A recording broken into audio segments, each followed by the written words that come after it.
We hit the century mark at the end of the year on today's Unnamed Real Estate Podcast.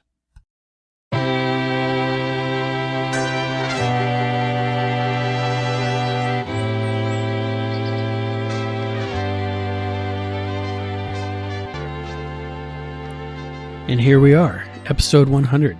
Thought we'd never make it. Hi, my name is Charles Ray Dawson. I am the residential sales manager and associate broker of ProStar Realty. This is the Unnamed Real Estate Podcast, episode 100.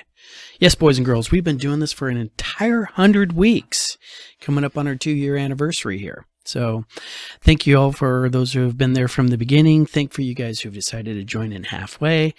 And let's get to the numbers. One thing that's really interesting, I still have not figured out this whole color spectrum thing this entire time. If you notice, it is cold and rainy outside, and I think this might be the first time you guys have actually seen me in long sleeves, but it is definitely winter here. We had quite the little rainstorm this morning come through, and it's all drizzly right now, which is awesome. Some of you guys might have saw on Facebook that I posted on Christmas Day, sort of a Christmas, Merry Christmas, and I mentioned that it was 72 degrees here in Phoenix. It was 1:30 in the afternoon. A lot of people chimed in with their temperatures. Usually people who were somewhere warmer than the rest of the country. Even had some of my relatives coming in from Australia, but they spoke in Celsius, so nobody knew what the hell they were saying and couldn't get past their accents. So we are going to wrap up this year. This is this year's last recording with finishing up with the when of the 4 stages of planning your life and doing your business planning. We're also going to cover the numbers. Probably going to do those before we do that roundup and everything, and just finish up with a little bit of what I expect to see next year. So let's start first on the news. This is the slow point of the news, and so not a lot of things happen and go on right now. Haven't been any more CEO layoffs or anything like that. I think pretty much anybody who's going to lay anybody off by the end of fourth quarter has pretty much pulled the trigger on that.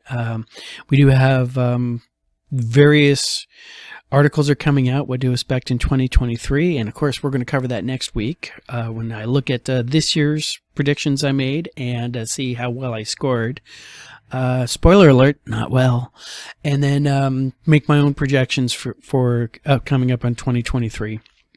And let's start with the numbers, because from the numbers I can tell you where we're going to be everywhere else. All right, so numbers for this week. And remember, this is the last week and it's a holiday week, so these numbers are very skewed. But actives this week are 17,056, which is down 502 from the week before. New listings were 692, which is down 498 from the week before.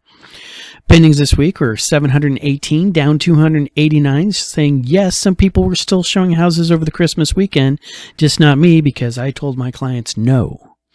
Under contracts looking for backups are 377, that's down 195. Contracts with buyer contingencies were at 52, which is down 21. Closings came in at 967, which is why escrow has to work on holiday weekends. And coming soon to an MLS near you are 285. Now, our demand was recorded on the Cromford report as being at 71.6, and supply is at 74.5. So we are definitely returning to a balanced market. Remember, we're looking for a delta of 10 on this thing. 3s and change don't do it. Now, from Cromford report numbers, breaking down in the individual areas and whatnot, everything tends to be trending up except for 2 outliers, being Scottsdale and Goodyear are the both ones who had to market slowing. And remember, when we say market slowing, all right, the Cromford Report Index, this number that you see, 100 being averaged in a perfect balanced market, right? Anything above 100 starts leaning towards the sellers. Anything below 100 is leaning towards the buyers. So in our sellers markets that we have going on, Fountain Hills, Paradise Valley, Cave Creek, and Scottsdale, all still showing in a buyer's market, although Scottsdale did drop 3% from 117 to 114. Now into the balanced market side of the house, we got Chandler, Phoenix, Glendale, Tempe, Gilbert, Avondale. Oh, hold on, back. Okay. From a balance standpoint, we're looking at Chandler, Phoenix, Glendale, and Tempe. All right, because once we cross over that 90 mark, now we start working our way into buyer's territory. All right, Gilbert, Avondale, Mesa, Peoria, Surprise, Goodyear, Maricopa, Queen Creek, and Buckeye. Just also want to let you know on everything like that. Goodyear is one of those outliers that are dropping. They dropped 8% to 67.3. Definitely a buyer's market. Maricopa, Queen Creek, and Buckeye are your three deal cities out there. So if you're looking for a deal on the market, that's where we need to be. So what do we see? We see things are starting to trend back up. Still got a long slog in front of us. Remember, balanced is best for everybody. Balanced is best for everybody. You don't want to be in a super seller's market because then you're standing in line for your 5-minute window. And you don't want to be in a super buyer's market because then your house is sitting on the market for forever.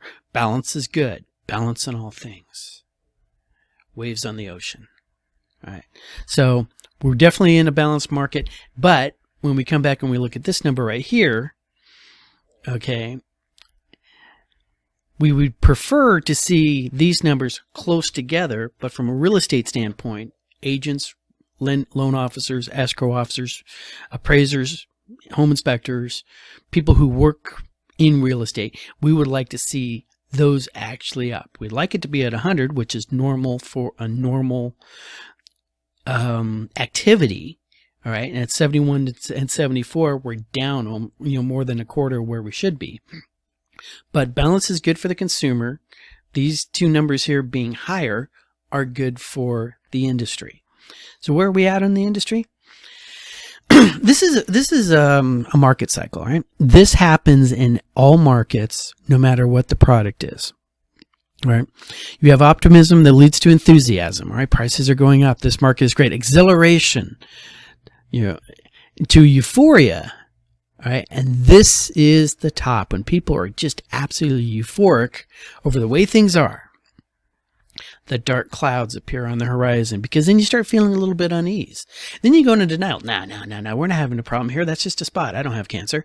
Then you go into pessimism. Oh yeah, everything that's wrong in my life is wrong. Pure blown panic. And then we hit capitulation. All right, life sucks. It'll never be better. This is the new normal. You guys remember hearing that term? All right. And then we hit true despair. All right. That's where your major investments are alcohol and one single bullet. Call a friend when you get there. All right. But from there, things will start to improve. But you're going to see skepticism out on the market. No, it's not just improving. This is where you start hearing those terms, dead cat bounces. Dead cat bounce. Don't catch a falling knife. Actually, the best way to catch a falling knife, let it fall first, then pick it up off the floor, right? And then we start seeing hope. Maybe this rally is actually going to stick. Relief. Oh my God, we're out of the worst part. We're moving on. Optimism. This is getting great. This is getting awesome. Enthusiasm. And then you're back on this side of the chart, right? So what we're seeing out here is we pretty much, as things are starting to trend back up, we're into this little skepticism side. Me? I'm on the hopeful side. Why am I on the hopeful side? Because ultimately, we're going to see a recovery come in at the end of the year, at the beginning of the new year, just like we always do. Interest rates, the arguments for rates are going to continue tracking down, are still firm. They're solidified in what the activity that's going on. There's short of Russia deciding to invade something else, or, hey, let's send another couple $1,000s out to people so they can increase our inflation rate or anything. This is where we're starting to turn around, and people are starting to feel really good about that. So this is where most podcasters like, what do you think? Leave a comment in the show notes below. But I don't do that. One, because nobody comments. Right? Two, I think it's just cheesy. All right. Apparently I need to quit thinking what other people think. So, but we are coming around, and if you have a really good argument of why no, we're not coming around, leave it. That's the kind of comments I like to see. Ray, you're fucking wrong, and this is why. Because this guy over here on his TikTok video said otherwise. No, I really do think the big stir up on this thing was the spike in inflation caused by, or the spike in interest rates. As a response to the spike of inflation, we see the inflation being, starting to trend down. right? Although you're not going to see prices go down until you get something called deflation, which is something the banks and the Fed really try to avoid like the plague. And I find it fascinating. I've never heard a good reason why deflation is bad. I've never heard a reason why deflation is bad. I mean, I guess it sucks if you have a lot of inventory, but who has a lot of inventory? Remember, we've been doing that just-in-time inventory for like the last 10 years. But ultimately in those things, deflation seems to be good for consumers, bad for producers. Depending on which side of the equation you're on, you can be one side or the other. But I guess we know who the Fed's working for. So, breaking into editorial territory there. So let's get off this subject. We were talking about and business planning for next year. All right. And if it's sitting here and it is the 28th, it is not too late to start your business plan for next year. All right. It might be a little late to start implementing it on day one, but days on a calendar are just days on a calendar. They just, you can start a business plan any point in the year. The only time you can't start a business plan is when you're on your deathbed and your family's starting to gather around you and you're breathing through a heart-lung machine. All right, that's pretty much when you can't start a new business plan or start planning for a change. But here on the 28th, we've covered the big major ones. So the 3 covers so far. Going to my notes, by the way, covered the why. Why are we doing this? All right, covered what we're doing. And we covered how we're going to do it. And now we're going to discuss when. All right. I just said, if it's the 28th, it's not too late to start. All right. It's never too late to start. So don't think, I missed it. I really should have done this. I'll just wait until next year. You start now. You ever hear that old saying, it's today is the first day of the rest of your life? Yeah, that should be set in granite and handed down by a burning bush or something like that. That is really honestly true. If you don't like where you are, you can start getting away from where you are, and starting getting away from where you are can start right now this second. I want to mention a term and a phrase. This comes from manufacturing of all places, but it comes from Japan. It has a lot of wisdom, and it's called Kaizen. Kaizen. My grandmother is rolling in her grave right now. All right, Kaizen is the concept made up of 2 characters. Those characters are change and good. All right, what it is continuous improvement. All right, continuous improvement is something that you can do, little itty bitty tweaks. All right, you don't have to completely reorganize your desk. You don't have to completely clear it out. But what you can do is take that little piece of garbage there and throw it away. All right, you can take this pen and put that away. All right, you can walk across the floor, pick up that dryer sheet that's been sitting in the corner that you've been looking at for like literally the last 3 weeks and throw it away. All right, that's how we can start doing these things, little continuous improvements. So, problem with wearing a white shirt and making grand hand gestures is that like I said, color phase shift keeps happening on this. But it's these tiny little improvements, all right, that is the basis of this practice. All right, now this was started in Japan after World War II. All right, it was headed up by the Toyota manufacturing company, where they encouraged all of their individual employees sitting there on the assembly lines, if you can make a little bitty improvement in your workspace or your workflow, make it, report it upstairs. All right, allowing people to have the power to do their jobs easier, faster, more convenient, hopefully safer. All right. And by doing so, the entire company, the entire process improves. So there's some factor of your life right now that you can make a small improvement in. All right. Encourage you to do this. All right. If you do, once again, leave it in the show notes below, because I would love to read what that is. And, Christmas is over. Traditionally, Boxing Day would have just kicked off, all right? You probably have stuff in your house now that you have duplicates of, right? Simple things. Spend this weekend. And it's amazing how little amount of time it takes. Take 10 minutes. 10 freaking minutes. You just watched more TikTok videos than 10 minutes, right? Take the time of like 3-4 TikTok videos or Facebook Reels or whatever it is, and go do something in your house that you've been putting on for forever, right? Go to the closet, pick one shirt, throw it out, right? Declutter your life, right? And when do you do this? You start now.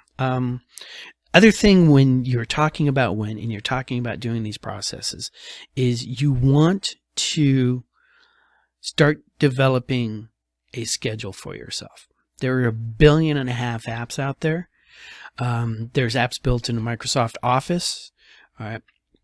And you can start going, hey, every day, here's my 3 things I'm going to get accomplished. Now, Pioneer Title, all right, gives these things out, right? These are actually pretty awesome, right? I love these things, all right?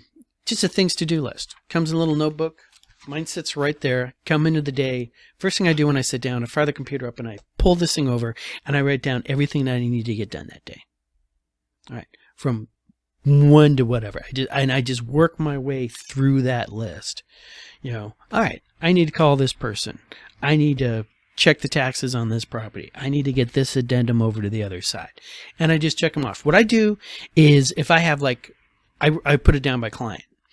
This client, this client, this client. Bob, Sally, Joe. All right. From Bob, I need to talk to the lender. So I'll go Bob and then the lender underneath that. All right. Sally, I'll say, need to reach out to her about, getting her house painted. All right. Then I'll put paint underneath. All right. And just work your way through. My wife is a genius when it comes to these things. She actually ran a small business for a while called Clean Desk, where she would basically just come in and unscrew your life and whatnot.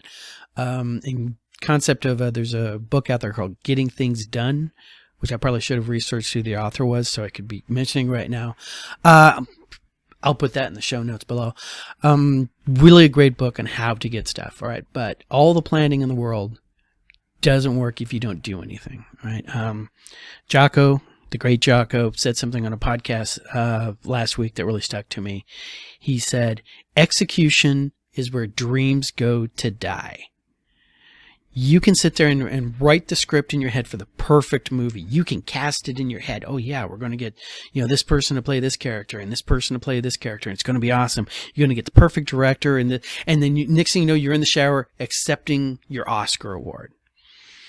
And you turn off the shower, you dry off, you put your clothes on, you walk over to your computer. You don't start writing the great American screenplay, right? Because your dreams die at the execution point.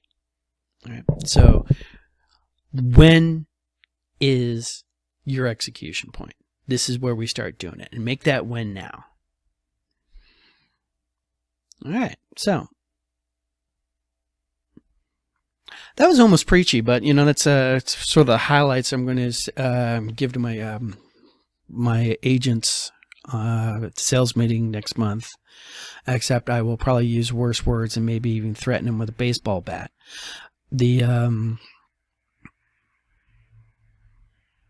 Ultimately, this is episode 100, and when I was in the shower today, I was really thinking that maybe I should just wrap this sucker up and make this the last one. It's been a really fun 100 episodes. It is just really time consuming to make sure that I'm hitting that Thursday at 5 o'clock drop. That it was a task I set myself. I will every week, Thursday at 5 o'clock. Sometimes I had to record very early in the week because I knew I was going to be busy on Thursday. Today's Wednesday, actually, and I'm recording it today because I know tomorrow I'm going to be just balls to the wall from day one. But I really think I am going to continue this. You are going to see a huge format change, like I said, probably some graphics change. I'm definitely going to start introducing the numbers in a different way. It might be a lot more formal or whatnot. I might just hit the news. I've been encouraged to do more and more about the buying and selling process, and I am working with an outside graphics designer. I've been wanting to do a buyer's class set up in 6 or 7 different lessons that people could watch on YouTube. I just got number 2 done. This is my second run at it. Actually, my third run at it. I tried to do it myself. It didn't work out the first time. Tried to do it again. Third time, I've hired overseas graphic designers. To be honest with you, graphics designers are really hard to find. I know 5. You might even know 6. You might even be one. All right. But the problem with graphics designers is they tend to be artistic types. They do not deliver on time. They just don't. If you know one of the Phoenix areas who actually is an honest God graphics designer, video editor who will return a phone call, return work, all right, and actually, quote, have them get a hold of me, all right? Because although Filipino graphics designers do great jobs and they are incredibly cheap, I would like to keep American jobs in America, but still, so we're going to see some changes on that ultimately. I might start doing those classes. I'm still doing the buyer's class. That is going to go up, but I don't want to do the 5 tips for get your house ready to sell. All right. Because there's 50 sites out there that does that. I don't think there's any site that actually explains to you, some of these things that I cover, but I think more people are just interested in pretty kitchens at this point, but we'll see. Thank you very much. It's been a great year. I hope you guys all watched your kids and pets around water. I did not hear any stories from anybody that I know that they didn't. Good. All right.